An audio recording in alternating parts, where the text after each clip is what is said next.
जय श्री कृष्णा, राधे राधे। आज हम आपको सुनाने वाले हैं तीसरा अध्याय कर्म योग। तो ध्यानपूर्वक सुने, लाइक कमेंट वीडियो शेयर करें, ज़्यादा से ज़्यादा भक्ति का आनंद ले।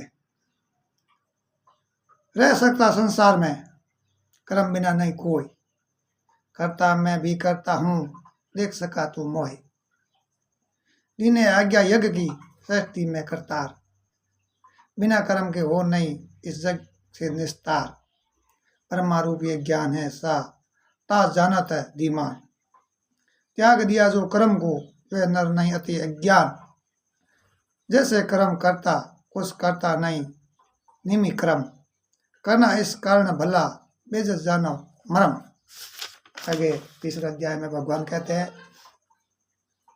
इस प्रकार अर्जुन ने श्री कृष्ण भगवान से प्रश्न किया कि हे जनार्द, यदि आप कर्म की अपेक्षा ज्ञान को श्रेष्ठ मानते हैं, तब मुझे भयंकर इस कर्म की ओर क्यों प्रेरित करते हैं। इन मिली जुली बातों से मेरी बुद्धि को भ्रम में डालते हैं। एक निश्चित बात बताइए जिससे मेरा कल्याण हो। अर्जुन के वचन सुनकर श्री कृष्ण भगवान बोले, मैं तुम्हें पहले बता आया हूँ कि सिद्धि के दो मार्ग हैं। ज्ञानियों के लिए तो ज्ञान योग है और कर्मियों के लिए तो निष्काम कर्म योग है। किसी भी मार्ग पर चलो, कर्म तो करना ही होगा। कर्मों के न करने से ही निष्कर्मता अथवा भगवान का साक्षात्कार तो हो नहीं सकता। कर्मों को कोई छोड़ भी नहीं सकता। प्रकृति के अधीन उसे सोना उठना आदि कर्म करने ही पड़ते हैं। जो मूढ़ बुद्धि हट से इंद्रियों को रोककर मन से उनके भोगों का ध्यान करता है, वह लक्ष्मी दम्भी कहलाता है।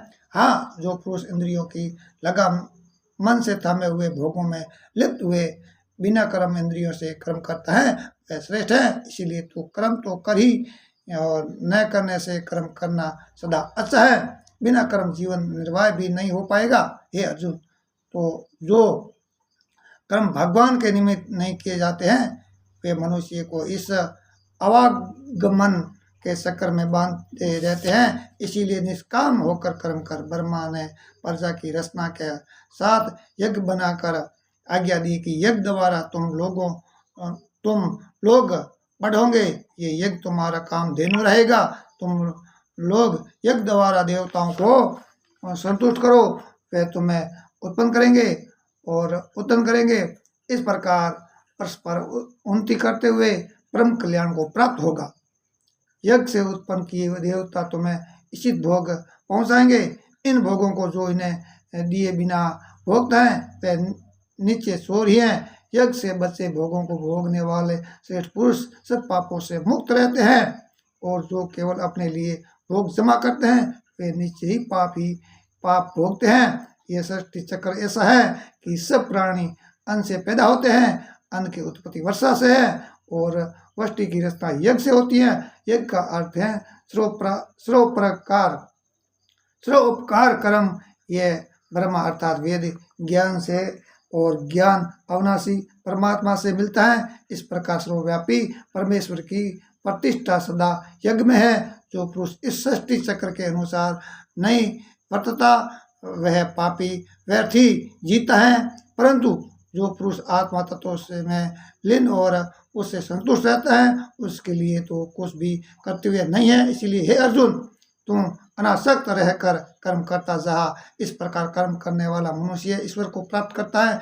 जनक आदि संतों ने ऐसे ही कर्म योग से सिद्धि पाई थी। फिर लोक हितार्थ भी कर्म करना ही चाहिए। कारण कि भले आदमी को देख दूसरे पुरुष उसका अनुसरण करते हैं। हे अर्जुन, मुझे ही देख, तीनों लोकों में मुझे सब कुछ प्राप्त है, तो भी मैं संध्या तर्पण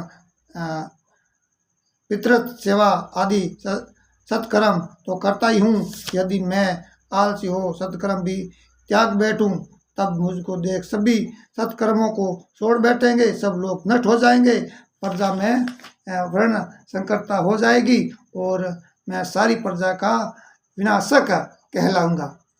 अतः एवं हे कुरुवंशियों में श्रेष्ठ अर्जुन, अज्ञानी पुरुष आसक्ति कर्म करते हैं, वैसे ही ज्ञानी पुरुष लोगों की शिक्षा के लिए आसक्त रहित कर्म करते हैं। कर्म करना छोड़कर अज्ञानियों ने कर्म के प्रति अश्रद्धा उत्पन्न न होने दे, अपितु स्वयं समता बुद्धि रखता हुआ उनसे भी वैसा ही कर्म करावे। हे अर्जुन, वस्तुतः तो कर्म प्रकृति के गुणों द्वारा किए हुए होते हैं, और अहंकार वाला पुरुष कहता है मैं करता हूँ, ऐसा समझता है। परंतु जो अज्ञानी पुरुष गुण विभाग और कर्म विभाग के तत्वों को जानता है, आत्मा को इन दोनों से निर्लिप्त अनुभव करता है, वह जानता है गुण गुणों में वर्तते हैं, इसीलिए वे कर्मों से सुखी अथवा दुखी नहीं होता है। प्रकृति के गुणों से भ्रांत है, और बुद्धि पुरुष प्रकृति के गुण और कर्मों में लिप्त होते हैं, और अलग बुद्धियों को ज्ञानी पुरुष चक्र में न डाले। इसीलिए हे अर्जुन, आत्मविमुख होकर मुझ में सब कर्मों को अर्पित कर आशा और ममता को त्याग, निश्चित होकर युद्ध कर।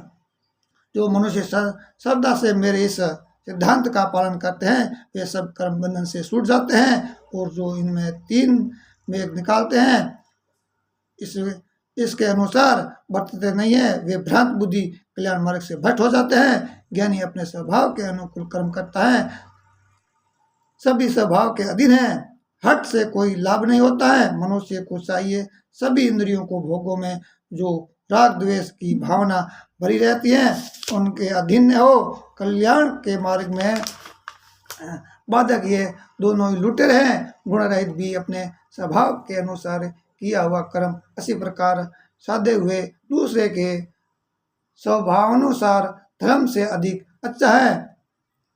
सर्व धर्म के साधन में जीवन दान देना कल्याणकारक है, दूसरे का धर्म भयाकारक होता है। ये सुनकर अर्जुन ने पूछा, हे यदुपति, ये तो बतलाइए कि न चाहते हुए भी मानव खांडे के जोर से पुरुष से पाप कौन कराता है। और भगवान श्री कृष्ण ने कहा, रजोगुण से उत्पन्न काम और क्रोध है जो मनुष्य को पाप की ओर ले जाता है।